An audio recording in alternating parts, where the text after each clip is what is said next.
رحمن يا رحمن هذاك يا اولاد يا احمد اصبر আমেরিকাত প্রবাসী বাংলাদেশীয়লর রেজিস্টার্ড মানবিক সংগঠন আশ ফাউন্ডেশন ইউএসএ ইনক ও বাংলাদেশের রেজিস্টার্ড এনজিও সংস্থা আলহাজ শামসুল হক ফাউন্ডেশনের স্বেচ্ছাসেবীদের সহযোগিতায় ফিলিস্তিনত রেজিস্টার্ড সংস্থার মাধ্যমে গাজাত ঈদুদ্দিন ফাসু কুরবানি সম্পন্ন হই ساعدني يا رحمن اشرح صدري قرآن المبارك نشكر جمعية آتش بعيد المبارك بارك الله فيك গাজার খান ইউনুসুর আল মায়াউশি ও রাফার আল কারারা ফাসকান ক্যাম্পের যে অবস্থানরত গৃহহীন স্বজনহারা বাস্তুচ্যুত ফিলিস্তিনি পরিবারের মাঝে ফাউন্ডেশনের স্বেচ্ছাসেবী হলে ঈদুর কিঞ্চিত আনন্দ দিবেল্লাই কোরবানির তাবুতে তাবুতে এইসব গুস্ত পৌঁছাই দিয়ে বাংলাদেশে অংশগ্রহণকারী ও আশ ফাউন্ডেশনের তারা আন্তরিক ধন্যবাদ জানাই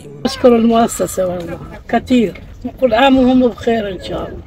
نشكر مؤسسة آش على إدخال الفرحة والسرور على أطفالنا وعلى أخواننا في قطاع غزة. أشكر جمعية آش على دخول السعادة والفرحة على الأطفال نشكر مؤسسة آش على جهودها في إدخال السعادة والفرحة على أطفال قطاع غزة. আলহাজ শামসুল হক ফাউন্ডেশনের চেয়ারম্যান প্রকৌশলী মোহাম্মদ নাসিরউদ্দিনই জানাই ইসলামের দ্বিতীয় বৃহত্তম ধর্মীয় আনন্দ উৎসব হচ্ছে ঈদুল আজহা।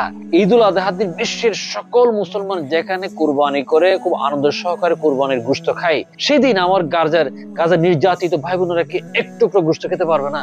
আমরা দেখেছি গাজাতে প্রত্যেকটা কুরবানির অতি উচ্চ মূল্য, অন্য জায়গা থেকে 5 গুণ 10 গুণ বেশি দাম। তো এই মুহূর্তে একটা চ্যালেঞ্জিং জব আমরা হাতে নিয়েছিলাম, ঈদের দিন আমার এই গাজার মা বোনদেরকে আমরা একটু গোশত হইলে খাওয়াবো ইনশাআল্লাহ। আল্লাহর কাছে লাখো কোটি শুকরিয়া আদায় করছি। এই ঈদের দিন গাজায় নির্যাতিতদের জন্য আশ ফাউন্ডেশনের উদ্যোগে 5টা কুরবানি সুসম্পন্ন হয়েছে আলহামদুলিল্লাহ। আমাদের নিবেদিত প্রাণ স্বেচ্ছাসেবীগণ এই নির্যাতিত গড়হারা স্বজনহারা এই মা বোন যারা রয়েছেন প্রত্যেকের তাবুতে তাবুতে এই গোশতগুলো উঠিয়ে দিয়েছেন, পৌঁছিয়ে দিয়েছেন। আল্লাহর কাছে লাখ কোটি শুকরিয়া আদায় করছি। আপনারা জানেন আশ ফাউন্ডেশনের উদ্যোগে গত নভেম্বর থেকে জরুরি পানির থেকে শুরু করে খাওয়ার দাওয়ার সোলার বিদ্যুৎ প্রকল্প থেকে শুরু করে টয়লেট স্থাপন, মসজিদ নির্মাণ সহ নানাবিধ কার্যক্রম চলছে। আল্লাহর কাছে লাখ কোটি শুকরিয়া আদায় করছি। এই কুরবানির ঈদের দিনও আমরা ওদের সাথে সামান্য হলো অংশগ্রহণ করতে পেরেছি। আপনারা সকলে জানেন আল্লাহ শামসুল ফাউন্ডেশনের উদ্যোগে বাংলাদেশের প্রত্যন্ত এলাকা কুড়িগ্রাম থেকে শুরু করে দেশের অন্যান্য জেলায় কুরবানি সম্পন্ন হয়েছে। এই দেশের সাথে বিদেশে এই নির্যাতিত আমাদের ভাই বোনদের সাথে আমরা কুরবানি শরীক হতে পেরে আল্লাহর কাছে আবার শুকরিয়া আদায় করছি।